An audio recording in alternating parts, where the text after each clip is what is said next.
ということでね、今日解いたいはこれだ。虎杖裕二の国選決めた時、渋谷事変の国選決めた時ですね、牧人に。うん。あそこ熱いんだよな。ってことで、なんか、あれなんですよ。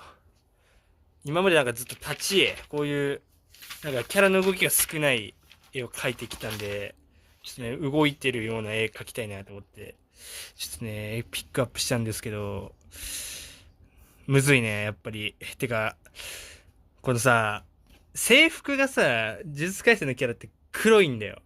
だからさ、アウトラインがわかんなくて、こうなっちゃうんだよね。なんか、雑塗りになっちゃうっていう。はい。でこっちにもちょっといろいろ書いたんだけど、腕を最初に書いたせいで、これ収まりきれなくて途中で諦めたっていう、この絵もありますね。はい。20かな。はい。ということでご視聴ありがとうございました。